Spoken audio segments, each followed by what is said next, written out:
Welcome to the Westport Library. Today's program will begin momentarily. Supported by Verso Studios, created locally and shared with the world.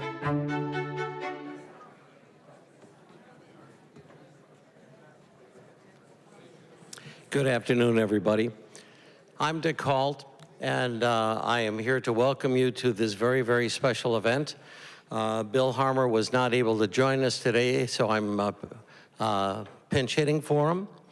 And I just want you to know that we at the Wise Men of Westport Weston welcome you. We are also part of the event. And if you don't know much about the Wise Men, they are an organization dedicated to working with retired and semi-retired men in the Westport Weston area to keep them active and keep them educated and keep them going. And we do a great job. And if you have any interest in the Wise Men and you don't know anything about us, just go to ysmenwestportweston.org and you can find out more. That's the commercial part. I also want to take a moment to recognize the Westport Library and their generosity and commitment to allowing us to have this event today and playing a great part in the event as well. They have an absolutely wonderful team headed by Bill Harmer, and we've worked with Alex Giannini and so many others here. This is a library unlike any other library you've ever been to.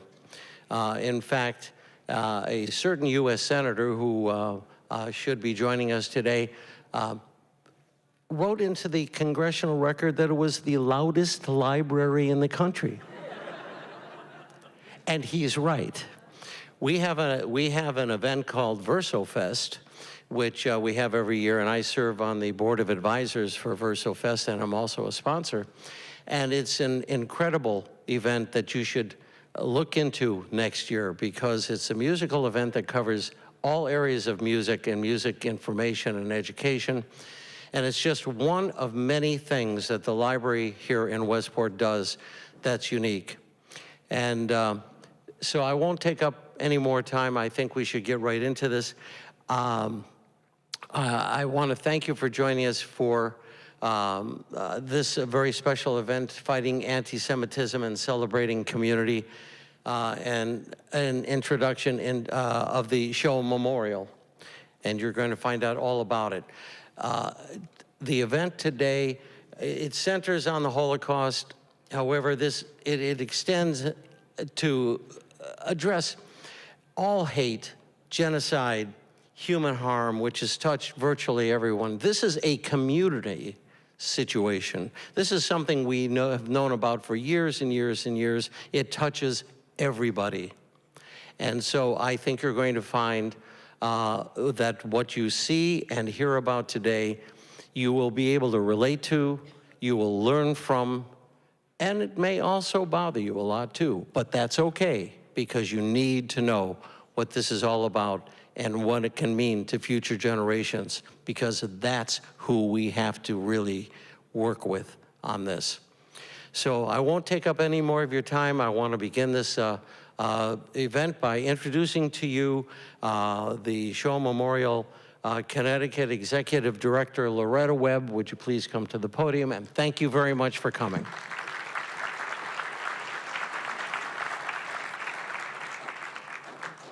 Wow, hi. Hi, everybody. It's so great to see all of you here. It's a true honor to find that so many folks in our community have an interest in this, are willing to spend an hour and a half with us on this phenomenally beautiful day. Thank you so much. To kind of go off on what Dick said, I have some words that I received from the Together with Us and the artist. And the Shoah Memorial Fairfield project is not only about remembering the past, it is about recognizing when human dignity becomes conditional. This afternoon's presentation asks us to hold moral clarity while remaining vigilant against the forces that erode it. If we treat 1945 as an ending rather than a warning, we fail to grasp the lesson. And so that's going to be a big part of what you're going to hear about today. We hope not only for those of us that are here, but for the future generations, for young people today, to listen, learn, remember, and help prevent. Okay, so Alex. So the first thing I'm going to do is recognize the individuals, many of which are here, who are helping make this happen. There's to have not only the fact that we're doing this, but this sculpture is under construction right now, and at a foundry in Greensboro, North Carolina. And the individuals you're going to meet today are pivotal in helping us get to where we are now, and will certainly continue to be players in keeping this project important, keeping it moving, keeping the communications clear. Paul Berger, he's the founder and chairman. Warren Lapa, he's our fundraising chair, recently joining us. And incidentally, I won't be reading these. You can get a sense of these individuals by taking a moment. Bruce Taylor, he's one of our directors for our nonprofit. He was pivotal in helping us in the beginning with logistics and planning. Dr. Mindy Hirsch, hi, thanks for joining us today. She is working with us on the events. She will also be involved in helping to develop the education program based on the required Holocaust and genocide education put out by the state of Connecticut. Dick Colt. Dick has been working with us, advising us on just about everything, and you heard him speak earlier. He's been on our committee, one of the longest gentlemen on our committee, and he's just helping us with everything. Carrie, hi Carrie, thank you for coming in. Carrie is as you can see, is an award-winning graphic artist. He's done the graphics for, well, you'll see it in some of the information coming up, but he's also done copy editing for us, and certainly I expect more. Bill Kutik. Bill is a retired newsman, and he assisted us with doing the research that you'll see in the brochure. He's done copywriting for us, copy editing, and he will be assisting us with the events, of which he's done many in his career. Dick Eisner. Dick has been with us since the beginning, and I like to call him our chief devil's advocate. And I think every community needs one. Bruce Borner. Hi, Bruce. Thank you for joining us today. Bruce is, he helps us find talent. He gave us a lead for that, and some editing on our presentations and so forth. Denny Magid. Denny has joined the fundraising committee, and Warren, yes, we have a fundraising committee, FYI. John Vaccaro. John is also on the fundraising committee, and he's also done a great deal of advising, assisting us with meetings, and inviting other people into our fold, if you will. Dick Ferguson, a radio dude. He is also assisting us with the fundraising planning. Dr. Meredith Poster, a clinical psychologist. She has also joined, she's one of our newest members, and she joined the events committee, jump right in. David Buskin, a CPA. He is on the committee. We haven't given him a job yet, but we plan to. Oh, and me. I am a retired general aviation marketing communicator, and I met Paul through aviation safety, and Paul Berger is our founder. And as you know, I'm the executive director. Thank you for that. We have, I guess you could call it an explainer video. Talks a little bit about how this project came to be and gives you further background on sort of the events that occurred that brought us or our artists to this sculpture. So Alex, if you will. Hello, everyone, and welcome. Today is more than a presentation. It's a moment to preserve memory, honor dignity, and act so that history is neither denied nor forgotten. If anything can, it is memory that will save humanity. Those are the words of Holocaust survivor, Nobel laureate, and moral voice of our time, Elie Wiesel.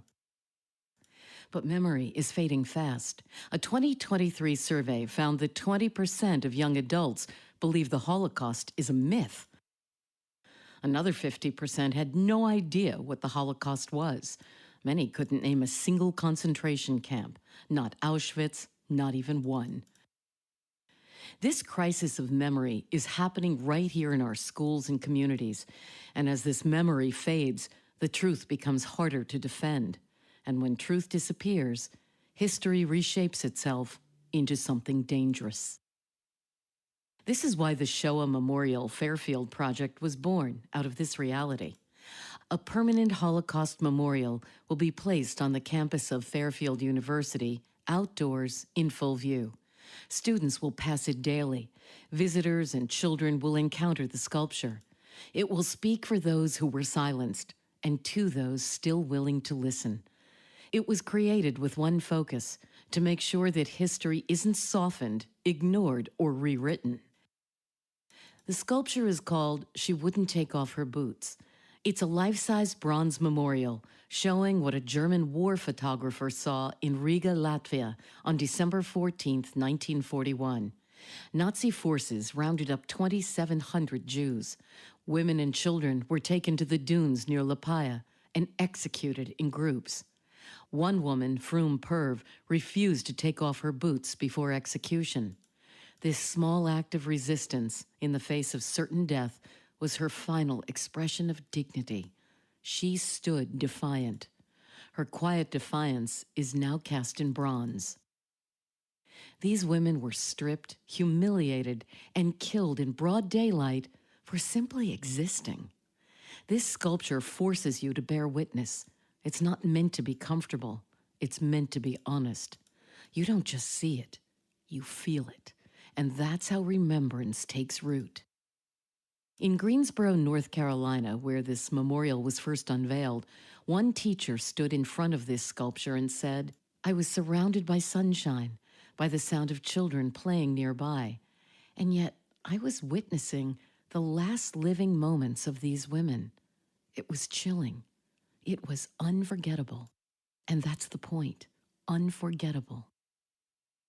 This sculpture isn't only a memorial, it's a challenge to every person who passes by, a reminder that silence is dangerous and that memory requires intention, that never again starts with the courage to remember.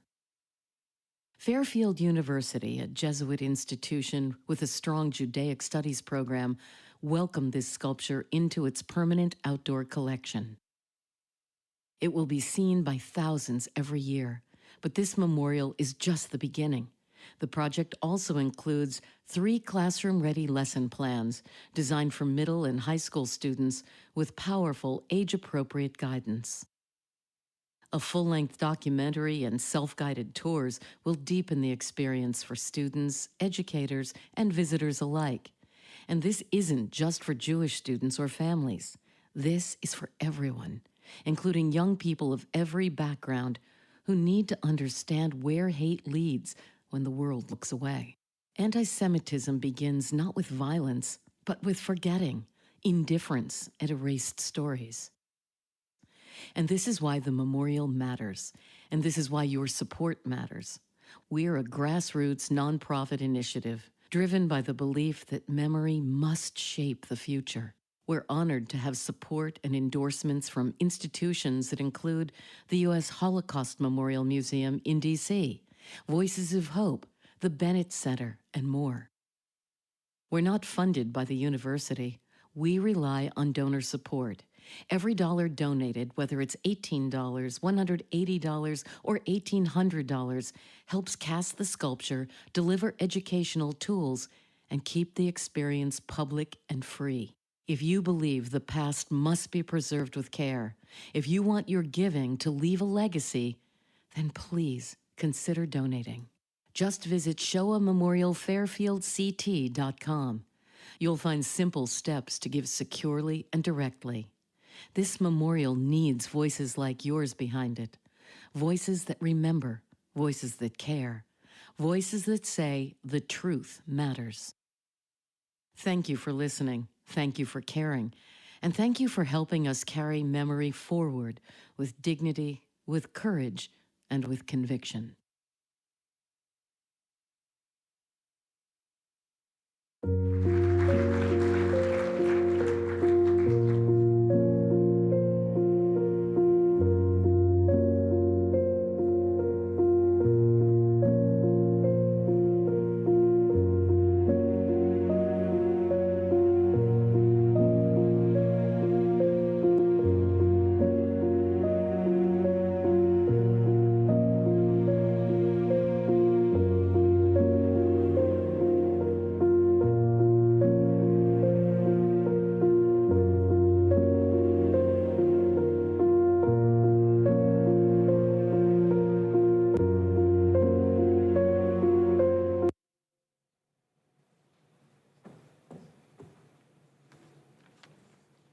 Pretty moving, huh? All right, well, my time is finished. I will now be happy to introduce and welcome to the stage Mr. Jim Naughton, a local celebrity of stage, screen, and film, and our host and moderator for the day. Welcome.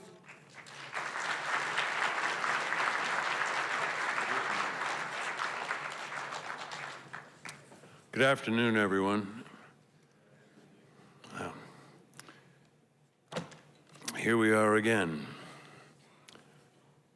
During the halcyon days of my youth in the 1950s, I remember my father sitting at the dinner table filled with wonder that his children's friends were all from different backgrounds, different religions.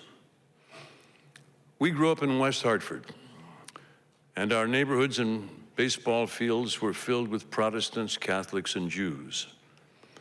He would shake his head and say to us more than once, he said, that he was amazed that we had no understanding of ethnicities. I finally realized that when he'd grown up in the 20s and 30s between the wars, nationalities and religions were what divided people. He'd grown up with signs in store windows, "Irish need not apply." He marveled at our acceptance of others. We were living the American dream. We're gathered here together today to celebrate a terrific artistic achievement, commemorating the resistance to the darkest period imaginable in our recent history, a state-sponsored elimination of a group of its own citizens just because of their religion. We are here to remember and to recognize that behavior, to try to ensure that it can't ever happen again. We have 3 guest speakers.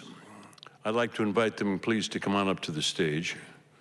It'll take a minute for them to get seated, and they're going to speak to you from their very, very informed and fascinating experiences. Take a seat. Not this one.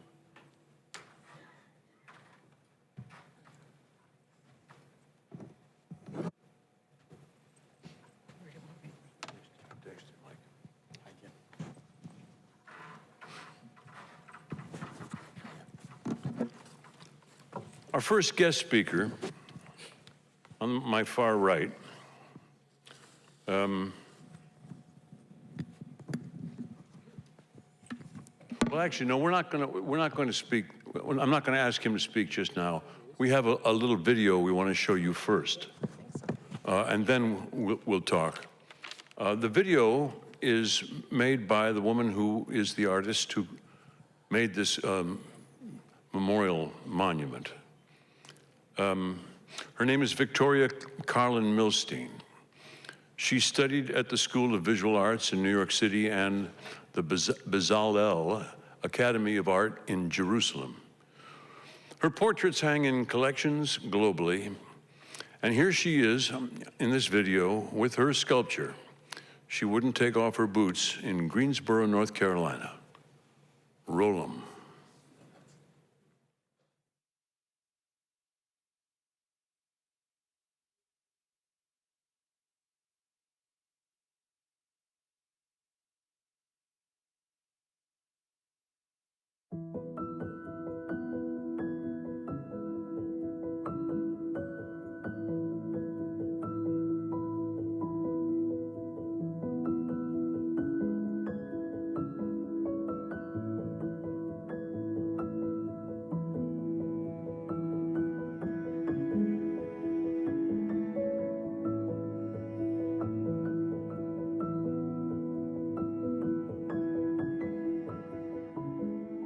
My name is Victoria Milstein, and I'm the founder of Women of the Shoah and the artist who created the Holocaust Memorial Monument. She wouldn't take off her boots.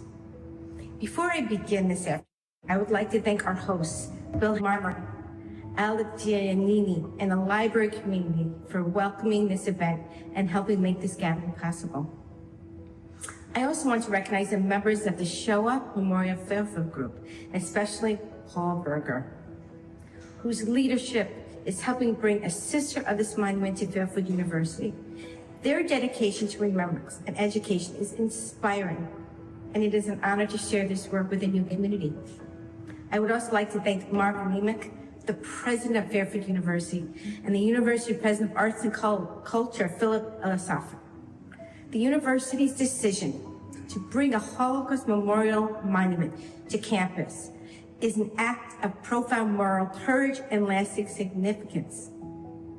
This monument will not simply stand as a structure of bronze. It will stand as a living reminder of memory, responsibility, and truth.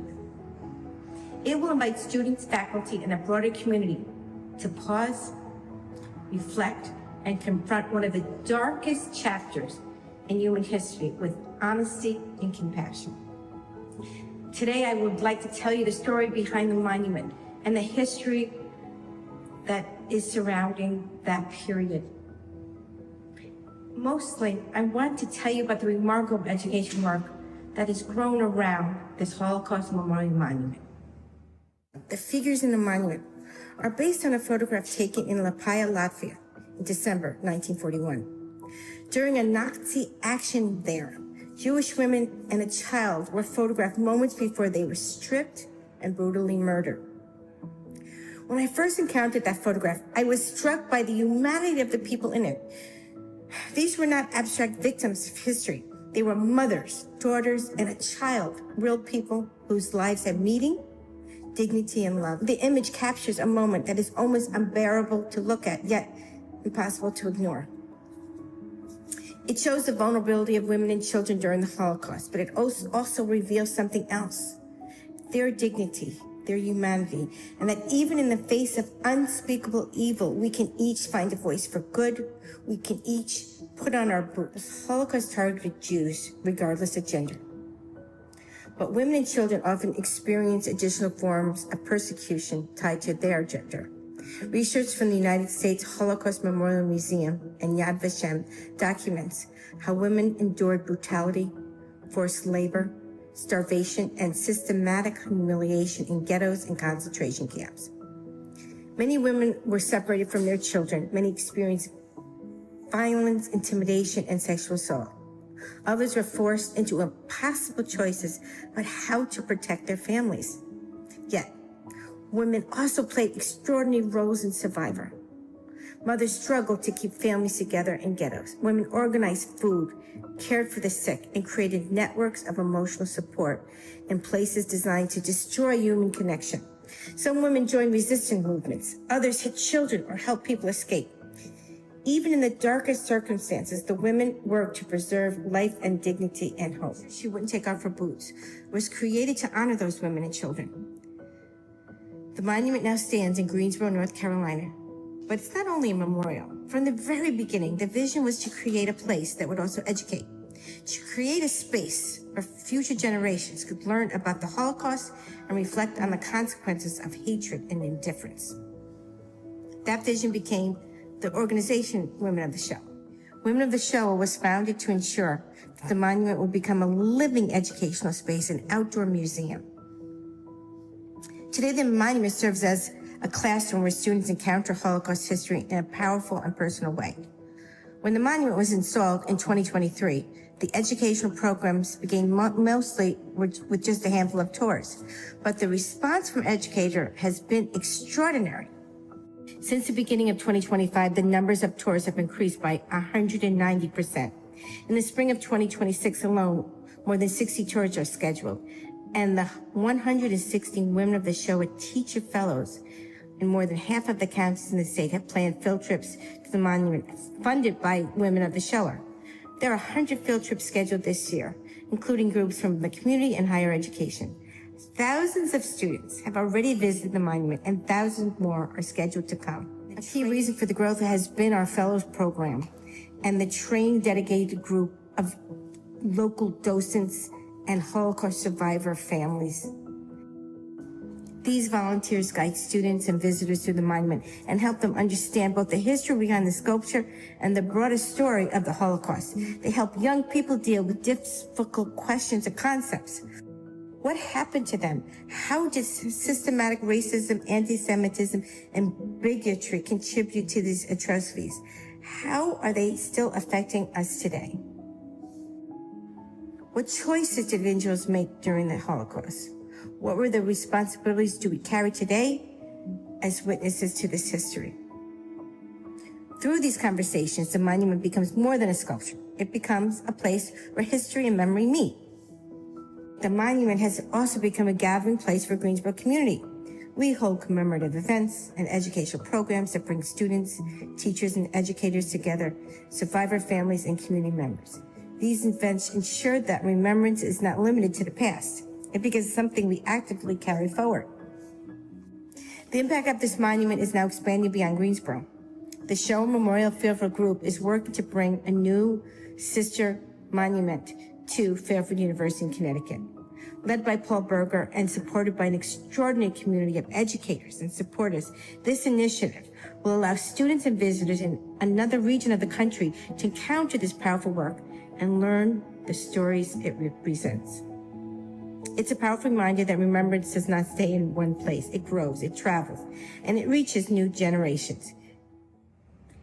In closing, at its heart, this monument reminds us that the Holocaust was not only a story of numbers, it was a story of individual lives, of mothers trying to protect their children, of daughters growing up in a world that suddenly turned against them, of ordinary people whose humanity endured even in the face of unimaginable cruelty.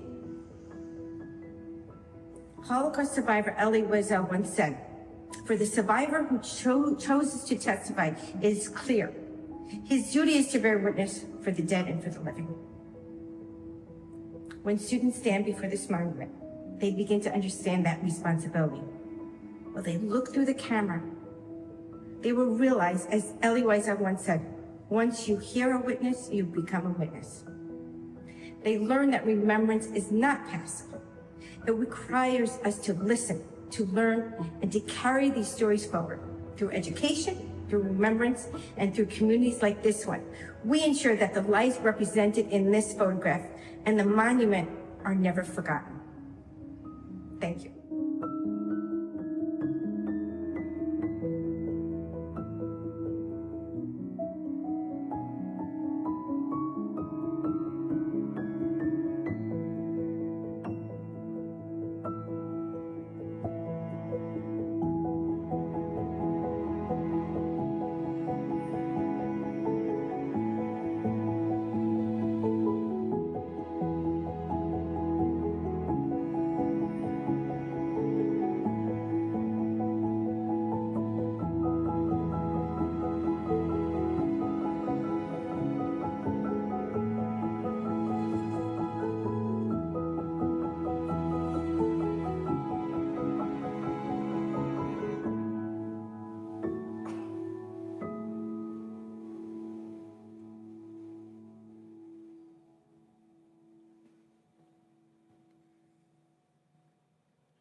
Well, the first speaker I'd like to ask to tell us a story is the gentleman to my far right. Michael Schell is a Holocaust survivor whose life story reflects both the brutality of Nazi persecution and the resilience of the human spirit. After the war, Mike rebuilt his life in the United States and became CEO of RW3 Cultural Wizard, an organization that helps people and organizations navigate cultural differences. Seems pretty appropriate. Mike, would you share your story with us? And maybe you could tell us how your Holocaust experience might relate to this sculpture. Michael Schell. Thank you, Jim. I don't typically speak at these events because I've always considered my life a blessing. To me, the Holocaust was a chance to come to America and build a wonderful life in the best country in the world. So I've always appreciated my life. But as I get older, I begin to realize more and more the consequences of hatred, of crazy belligerence, and I feel it's really important. So when Paul asked me to do this, I thought I'd start a new career and talk about this. My story began, I was born in, and I'll try to condense it for you, but I was born in 1937 in Vienna. Kristallnacht and the Anschluss happened in 1938. My father came up with the most difficult decision a human being can make. Can he take advantage of the opportunity that he had to come to America and save his family, or stay behind and face what inevitably would have been a horror? I don't know how anybody could possibly make a choice like that. But he came to the US and immediately set about to get us somehow freed. My mother and sister and I went to Poland, where her family had lived.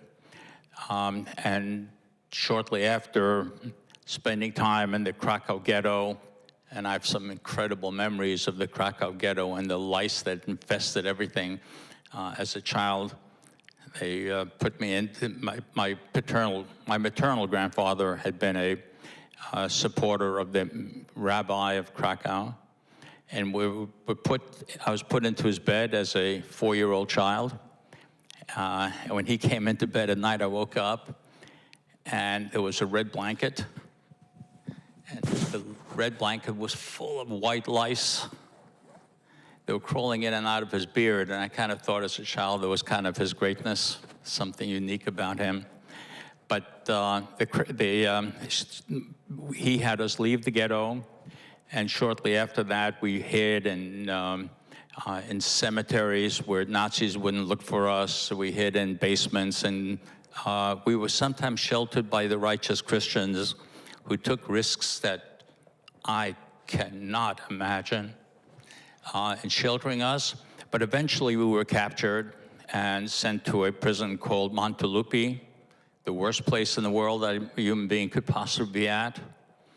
And from there, in 1940, early in 1944, we went to Auschwitz. We went through the horror of being processed into Auschwitz, which I remember clearly. And then we're being processed by the Gestapo, and the German guard who was managing the process looks at the papers and he says, "Oh, you people don't belong here, you're American citizens." And my mother, who was a heroine of magnificent proportions, could keep us safe and sheltered. I mean, if you can imagine all the stories you hear of a woman with 2 children keeping us alive for 4 years, hiding, it's beyond belief. So my mother gracefully said, "Yes, of course, I've been trying to tell people that all the time."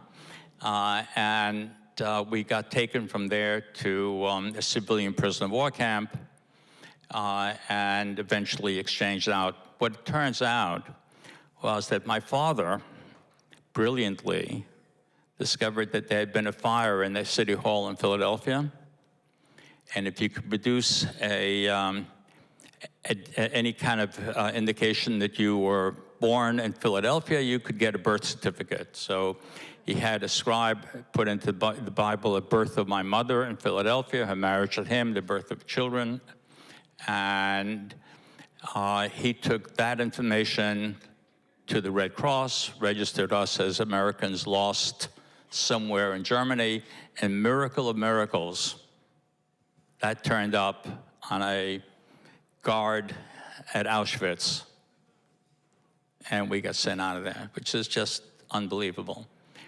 But since it's a story about the heroism of women, I can tell you my mother and my sister were so amazing at protecting me through my childhood that I never felt the pain that I can remember of being a victim. So I never went out to say I was a Holocaust victim. I was a beneficiary of coming to America. But the hatred that brought neighbors, my parents lived a very successful life in Vienna. They had friends, my father was a successful businessman. My mother was an accomplished musician. She was a concert pianist. And people just turned on them unbelievably with the hatred that could get them to do what we've learned happened in the Holocaust. So God bless you, Paul, for putting this together and reminding the world. Thank you.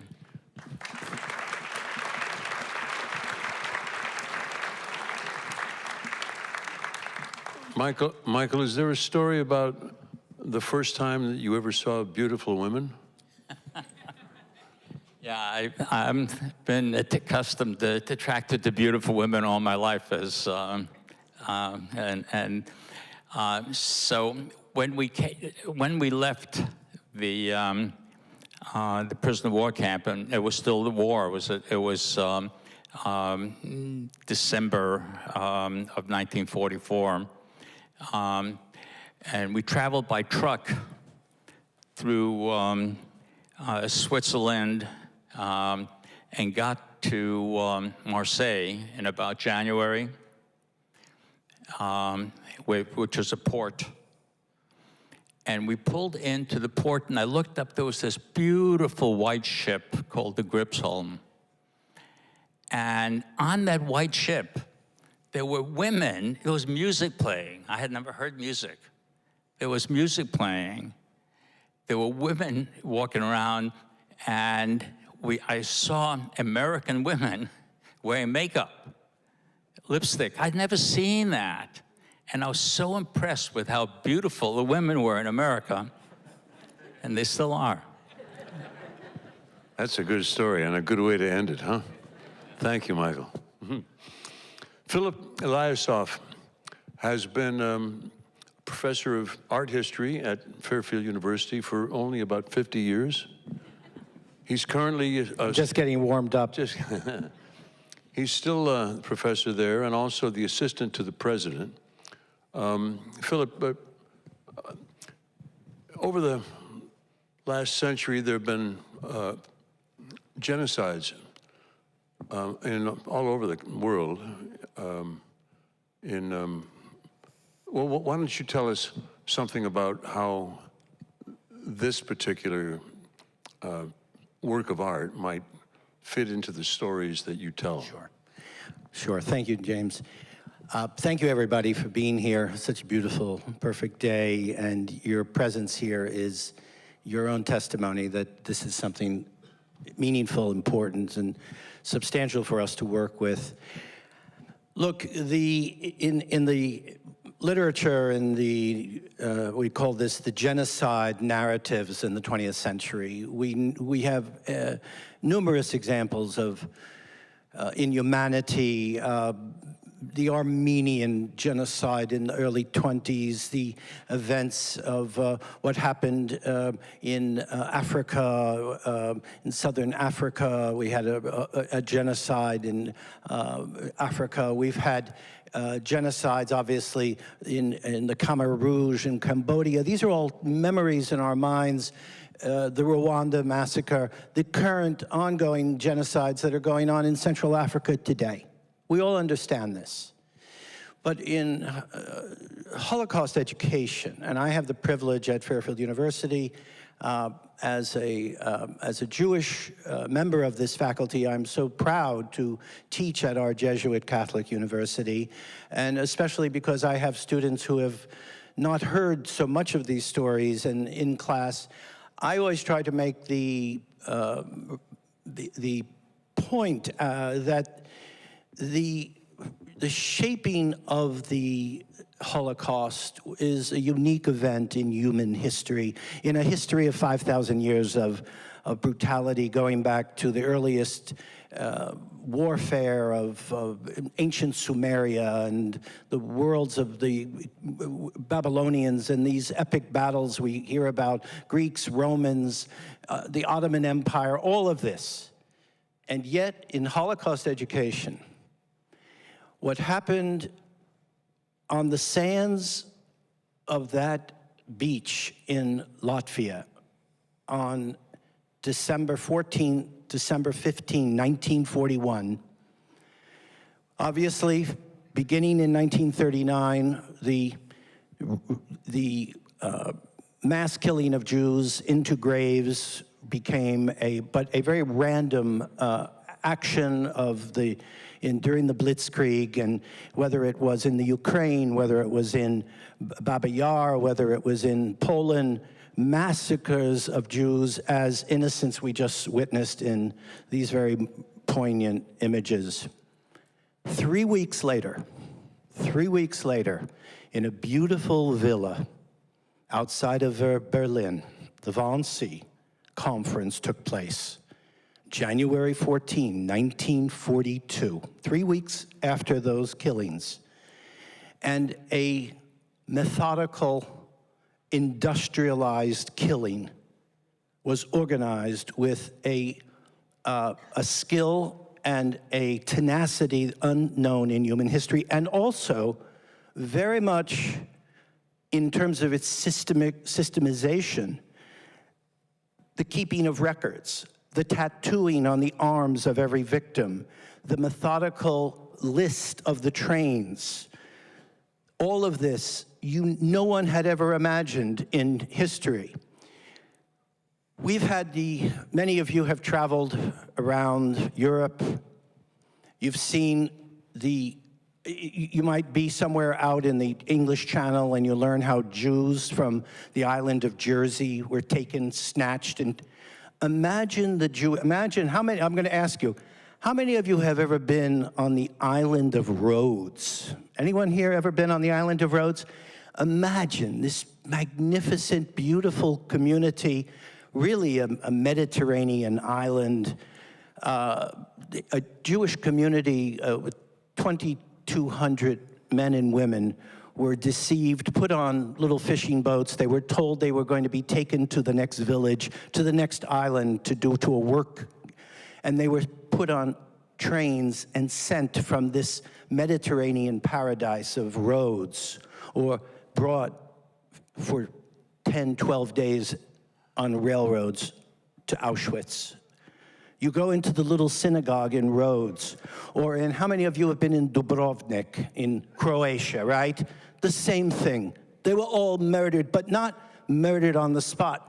Transported for weeks. The methodical nature of this mass killing, in it of itself, is something that is worthy of teaching our children. Let me leave, while I have the microphone, James, let me say, because I'm so privileged to be a member of the Fairfield University community, and I'd like to give you some inside baseball of how this happened. I was called to a lunch with my great colleague and friend, the director of our fantastic University Art Museum, Carrie Weber. I hope you all know Carrie Weber. Carrie, you're here somewhere. Where is Carrie? There's our Carrie Weber. There's Carrie. I was called, you know, Philip, you've got to come to a lunch. Mr. Berger wants to meet you. Okay, let's. And Paul Berger says to me, Philip, I am outraged of the anti-Semitism I'm seeing at this point in my life. He had just turned 46 years old. And Paul said to me, I am so outraged. I was in Greensboro, North Carolina, and this sculpture, we're gonna try to bring this to Fairfield, Connecticut, to Fairfield University. And I said, okay, let me look, and I looked at the obvious, and obviously, Victoria Milstein, she's the real deal. Has a fantastic resume, well-trained. She knows exactly what to do. And I said to Paul, I'm going to simply present this to the president of the university, and let's see his reaction. And I'm sharing this with you for the first time in public. No one knows this story except a few people. I had an appointment with Dr. Mark Nemec, our president. This was just after October 7, everybody. There are 4,400 universities in the United States. I want you to think, how many college presidents would have welcomed a Holocaust memorial in that climate right after October 7? Think about what was going on America's college campuses. I sat in Dr. Nemec's office in Bellarmine Hall. Many of you know the beautiful castle on our campus. And I said, no, Mark, we're not going to sit at your desk. I need you to look at this computer. And I just simply, without saying anything, I pulled up about a 3.5-minute video from Greensboro, North Carolina, the WNBC affiliate, the inauguration of the monument in Greensboro. It was a 3.5-minute clip. It ended, he looked at me and he said, Philip, let's do it. And that's how it happened, everybody. That's how it happened. So there is serendipity, there is a kismet to all of this, how this happened, how Paul Berger ended up in Greensboro, how this came to Fairfield, how all these people were threaded together. But this is all to our greatest aspirations of what we are and living to our greatest potential. Thanks, everybody. Shelley. Thank you. Thank you, Philip. Shelley Krieger is the founding educator of the Holocaust Resource Center of Greater Fairfield County at the Jewish Federation. Shelley, would you talk to us about the mission of the center and how the sculpture will fit into the overall focus of Holocaust education? Sure, it will be my pleasure. Thank you. Well, much like Philip bumped into Paul, or Paul was introduced to Philip, Paul walked into my office one day at the Federation, which is at Mosaic Senior Services, and introduced himself and said, it was a collective, it wasn't we are going to build a sculpture here and we want you to be involved in it. The Federation started a Holocaust Resource Center just 2 years ago. It's a very part-time position. I work 2 days a week. At this point in my life, it's perfect, but it's not perfect for the center. We have a growing library of both books and films, and we serve as a resource to the schools in the community. We place speakers. This week is Yom HaShoah. I think it's kind of nice that we're having this just on the cusp of Yom HaShoah, which is the holiday that observes the Holocaust. We have a budget, albeit small, though last year we did a major fundraiser and brought the Violins of Hope to this community. I hope many of you attended. We had almost 1,000 people at Norwalk Symphony Hall. with these restored violins from the Holocaust. But better than that, and I want you to look around, there's a lot of us here with gray hair.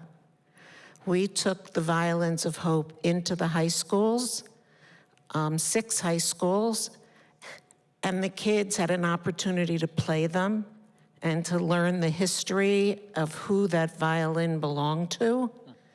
And we took it into the churches and the Sunday schools and made, I think, our biggest impact by reaching young people. We placed speakers, like Mr. Shell. We placed speakers in the schools for the holidays when the social studies or English teachers try to fit it in with their curriculum. And I'm proud to announce that we're giving our first scholarship to a teacher from Weston who will be going to study at Yad Vashem for a week this summer. And she will come back and she will be teaching other teachers in the community. And I think that's part of our big impact about how we reach the youth of this community, and it's through education.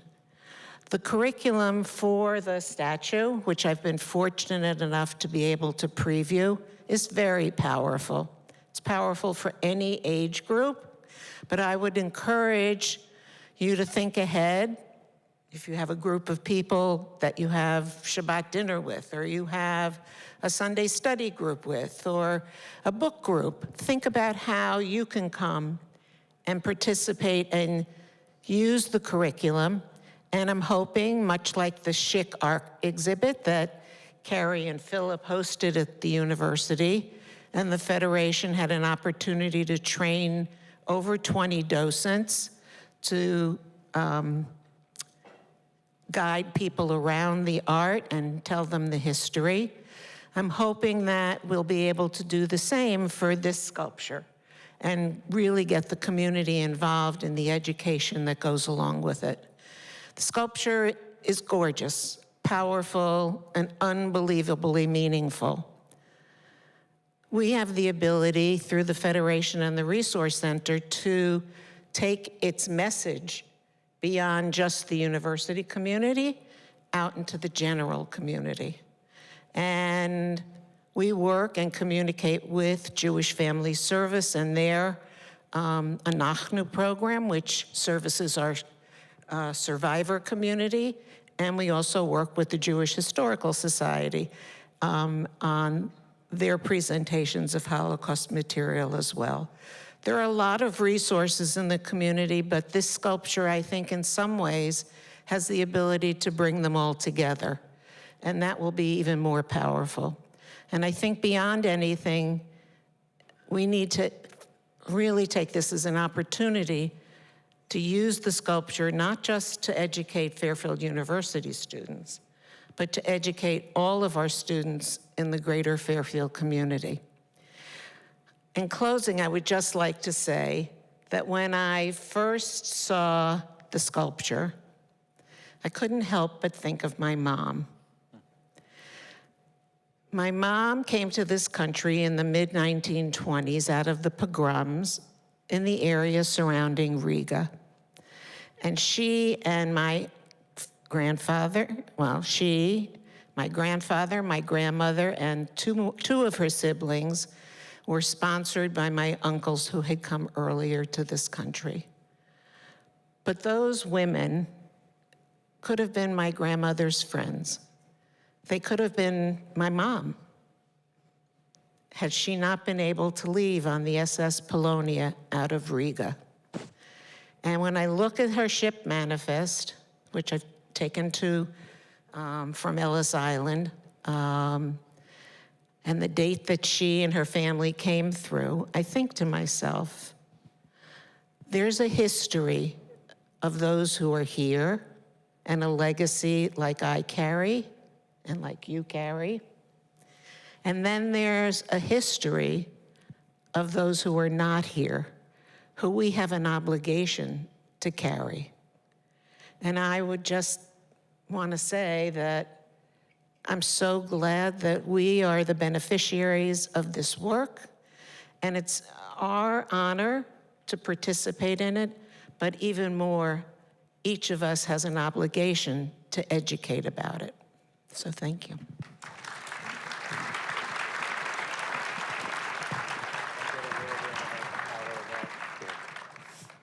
Go ahead, Phil. Okay. I'm going to focus for a moment about the power of art.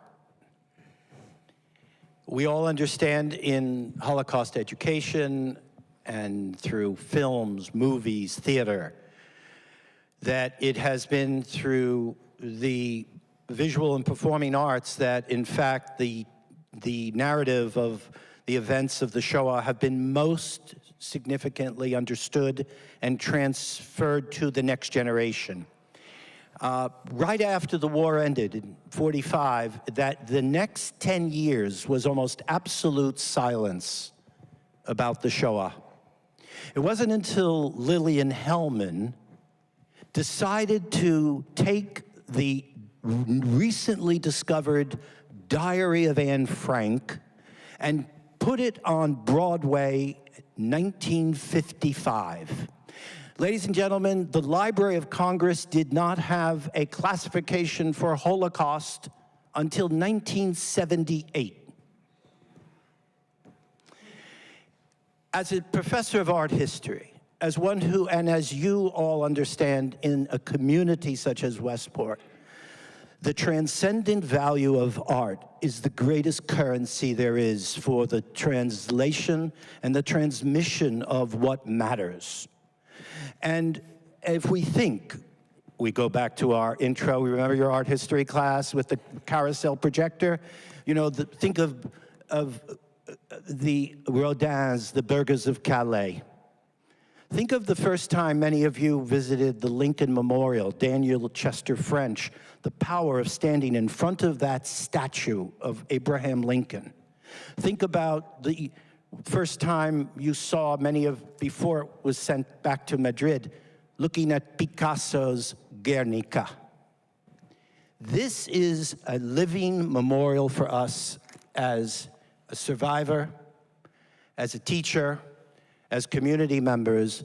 The power of art is our greatest asset, and one that through Paul's work and this committee we're honoring. So it's 2.5 tons of bronze no one is going to forget.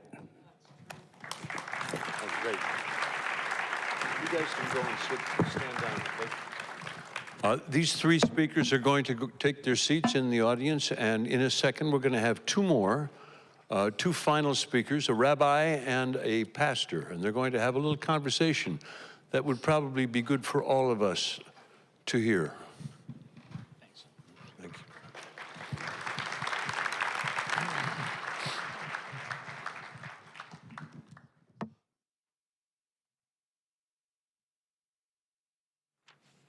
Gentlemen, take a couple of seats and choose your seats.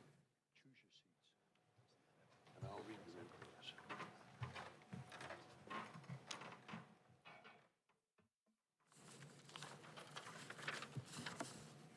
Rabbi Jeremy Wiederhorn, special leader of the Community Synagogue since 2008, is also chair of the Interfaith Clergy Association of Westport and Weston, and past president of the New York Board of Rabbis. Reverend Carl McCluster is senior pastor of Shiloh Baptist Church in Bridgeport. A dedicated civic leader, he has held key roles with the Bridgeport Chamber of Commerce and various housing agencies. They're going to share with us a conversation. And given what's going on in the world today, there certainly is a lot to talk about. Gentlemen. Thank you, Jim. Thank you, Jim, and thank you, Paul, and Loretta, and everyone who made this evening possible, this afternoon possible. It seems like evening sometimes after everything that we've gone through together, right? We came together some 6 years ago. It was COVID time. I received a phone call from Reverend McCluster, And he said, I'm gathering together faith leaders from across Connecticut. We're going to form the Connecticut Faith Leaders Collaborative. That was his vision. Faith leaders representing all faiths and denominations to work together. In particular, this was with regard to opening up houses of worship swiftly and safely. But it has developed beyond that. I don't know if you want to share just a moment about what that was like and who was on that Connecticut Faith Leader group. Sure, as many of you remember, you could go anywhere. You can go to a bodega, you could go to a bar, you could have someone breathing in your face, but you couldn't separate 6 feet in a house of worship and worship in your own tradition. And so, just really was moved by God to reach out. And actually my greatest partner, and this is our partner, and this was Rabbi Wiederhorn. We had the head of the Catholic Church, the head of the Methodist Church, on and on and on. There were 16 of us.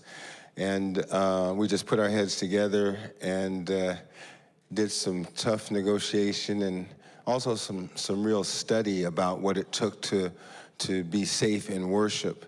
But it began to be more than that, because other things were happening in our society that needed the voice. We had the voice of those that came before us, and we needed the voice of those who were here now. And I think even in this issue, there was the voice of those that were the initial victims, but those atrocities continue to go on now if we're silent. Or was it Charles that said if the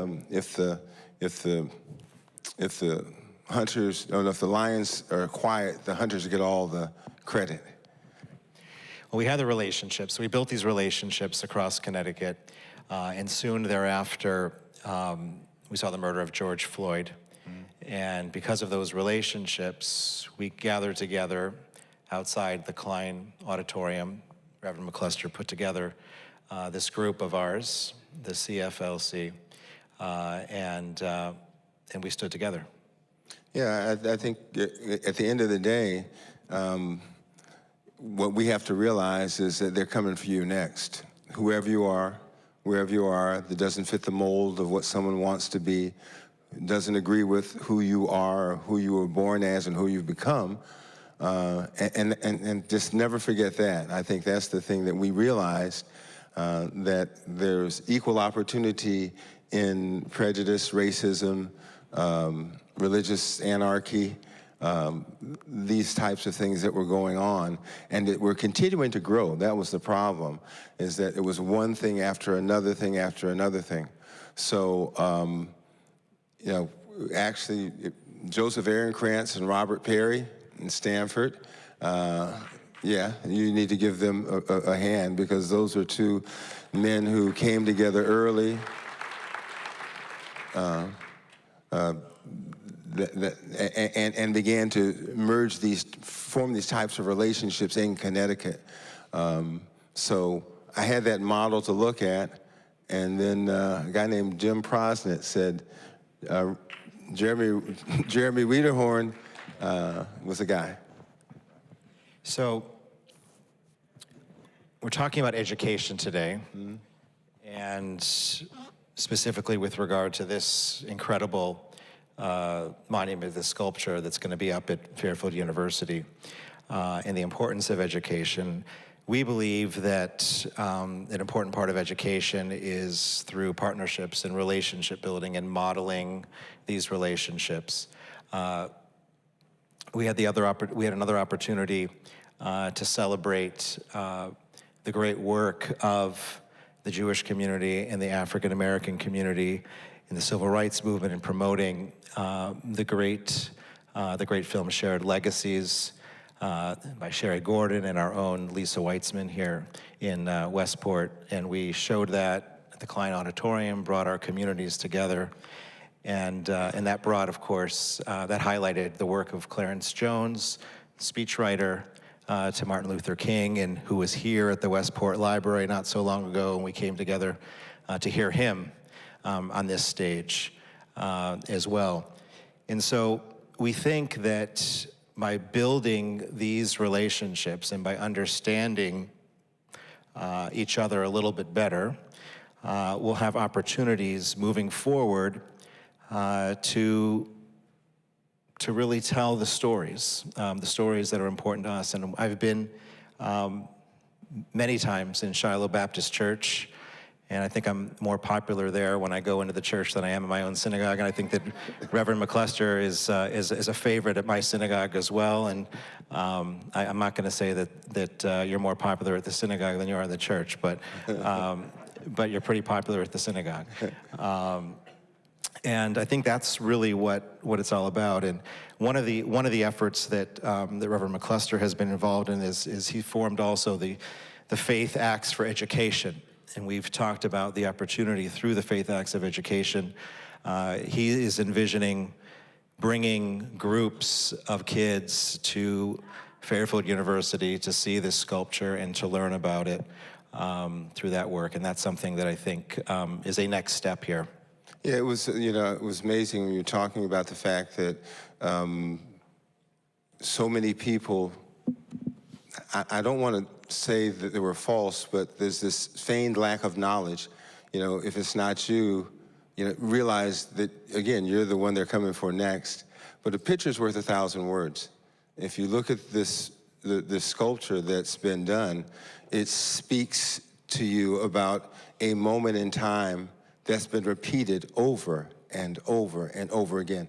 So Faith Acts for Education was a group we put together because of the disparity in educational outcomes in a state like Connecticut, that we could have 2 or 3 communities that are finishing in the top 7 in the nation of all communities in academic achievement, and in the same state, our state, have schools that are finishing in the bottom 5% as well. And that's not educational equity. So we worked on that, and we're going to keep working on it, but part of it is working together. It takes, no one person or one group can do it. I'm just always struck with that idea that when they finish with this group, they come for the next group, whoever it is, and whoever they are or choose to be in that moment. So we can't ignore that. So in education, educating our children and getting them involved, knowing history. I think that one of the panelists said that they didn't know that our children don't know that this happened. I mean, that in and of itself is an educational atrocity, because if you don't know the past, then you're going to repeat it over and over again. And again, I'll probably say it for the 3rd time, because if you're not Jewish, or if you're not black, you're different than someone else, and eventually your turn will come. I just want to take a step back and just recognize the voices of women in this monument, because too often we know that history has been written by men, and we don't hear the voices of women. And I'm so glad that Shelley Krieger was on the panel, because we're hearing from a lot of men today. But this is really a piece of art about the voices of women and their courage. Yeah, I think that men, we have to acknowledge that. We don't know what it's like to be a woman. And that women were and still are too often categorized as less than men. And to say it out loud, I see a couple of women shaking their head. No, they are, it is, it happens. Because we say it isn't doesn't mean that it doesn't happen. And when we don't say that it's happening, it continues to happen. And that will be true for women. It will be true for, it's funny, I read the crowd, and men, we just have to own up to that and live up to it. I have a daughter, a beautiful 31-year-old daughter who's brilliant, and I will not allow her to be deminimized because she's a woman. She's a great contributor to this society and to my life and to all the work that I do. And Jeremy, you have 2 daughters. So I just think that we have to be careful not to be blind because, again, whoever you are, whatever you are, you could easily be next. No doubt, no doubt.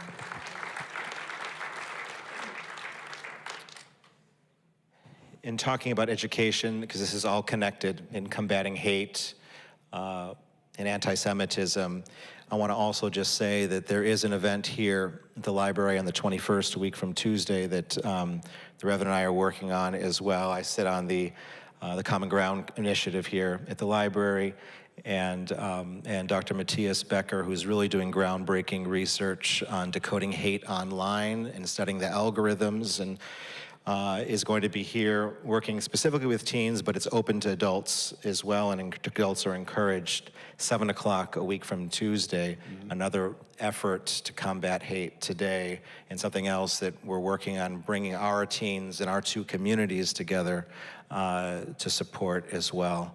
And we hope that other faith leaders will do the same. Really important. Yeah, I think that, you know, one of the things that, you know, I believe in public-private nonprofit partnerships. And no one group is a group that can drive it. It needs across the sectors to work together as well. And I think that, you know, when I come to this beautiful space that I've been in before and see what's been created here and the community that this is, how cannot we become better by being a part of a community like this together? And I think that goes for ethnic lines, it goes for religious lines as well.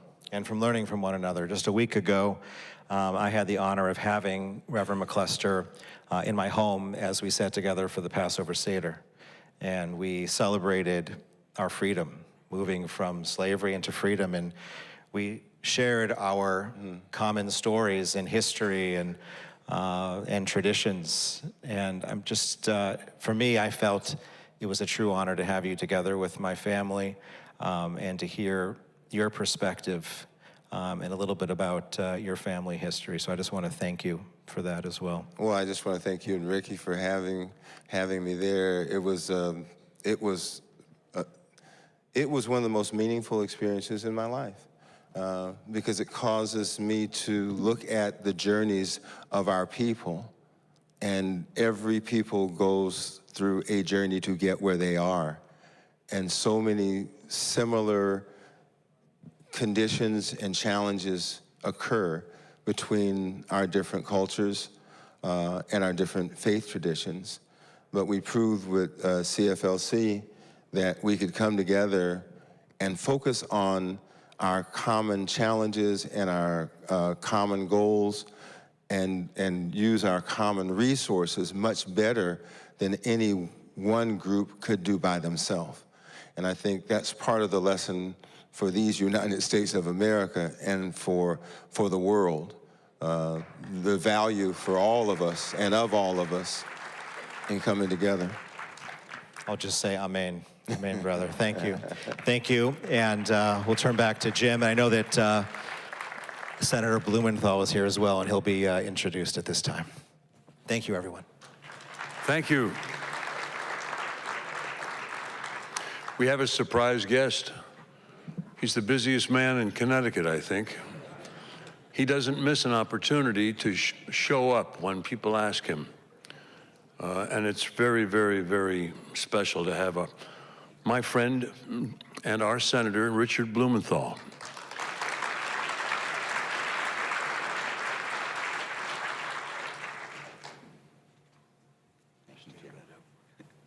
Thank you so much, Jim.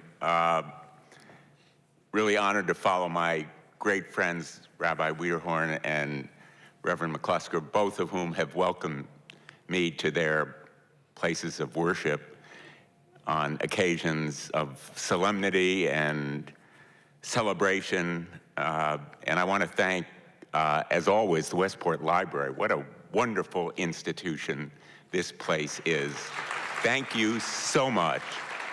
I'm always moved by the programs here, never more so than on Holocaust Remembrance Day. And to Victoria Milstein and Paul Berger, thank you for the, yes, another round of applause for them.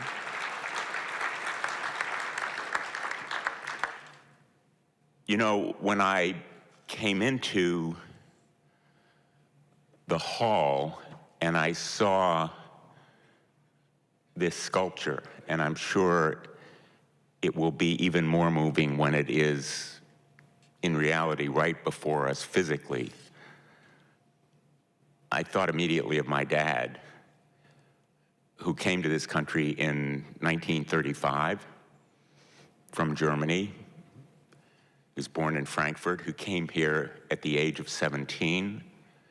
He came alone, knowing no one, speaking virtually no English, having not much more than the shirt on his back. He was able to bring to this country his parents and his siblings, and the rest of his family perished in Germany. And I once said to my dad, I think I was a little older than a teenager, this can never happen in America. Never in America. My dad said to me, the Holocaust can happen anywhere, anywhere where hate is allowed to win. This act of resistance speaks to us today more powerfully than ever in my lifetime. And for me, this sculpture, she wouldn't take off her boots, says to all of us, you can't take off your boots. You can't take off your boots in the face of autocracy or suppression, dictatorship, violation of rights and norms of law. And I think it will continue to speak powerfully to all of us, no matter what the time or the era at Fairfield University. And it is also a great tribute to women, of course. I became very recently, within the last 6 months, a grandfather of 2 granddaughters. I appreciate the applause, but I didn't have that much to do with it.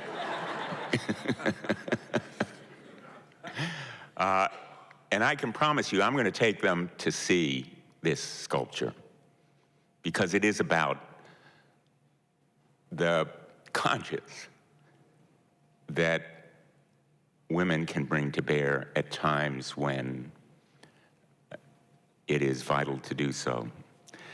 On Sundays around this time, I begin to kind of gather my strength to go back to Washington, D.C., as I will do tomorrow.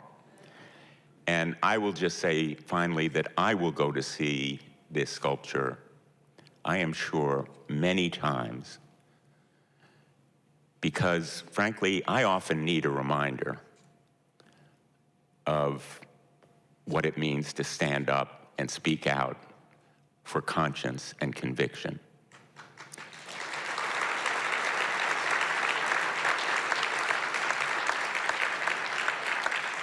In Washington, at those moments of real challenge, my favorite place to go is the Lincoln Memorial. And I will often stand in front of that great sculpture and look at it to regain my grounding in what I should be doing in this position. This is the kind of sculpture that will inspire many, many people to have that kind of strength and to resist tyranny. because we all need to remember, as Tim Snyder said in his great book, it's not a big book, but it's a great book called Tyranny. The first lesson is never obey in advance. Never obey in advance. When you're faced with the kind of tyranny and pain that these women faced, and the message is simply, don't take off your boots. Don't take off your boots. Or, as the saying goes, all that is needed for the triumph of evil is for good people to do nothing. I am so grateful to all of you for being here today, for supporting this effort, and for your conscience and conviction. Thank you so much.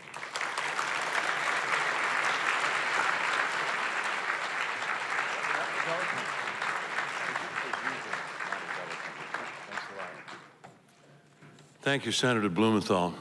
It means a great deal what you said and the fact that you come. Thank you.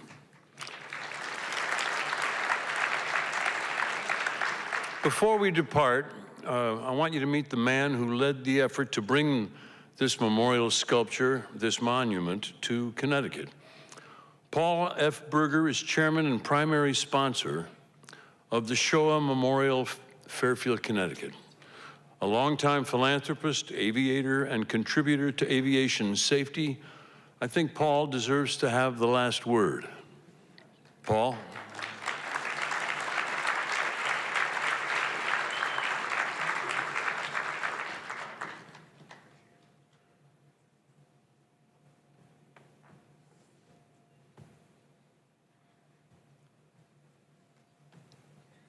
What can I say?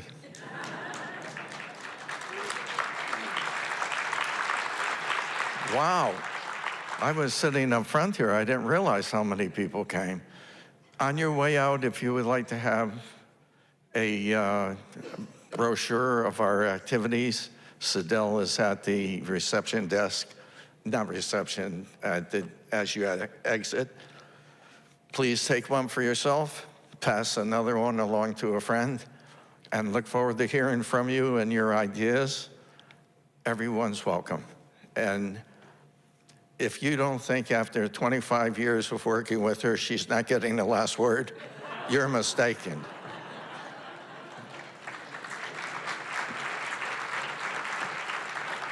On September 10th at Fairfield University, the unveiling and dedication of that monument will be happening. September 10th, Fairfield University. Mark it down. Is that okay? Yeah, I just want to take a moment to let you know how I just can't thank you all enough for being here today, for your attention to this. I can feel that an impact has been made here today, and I'm just so grateful.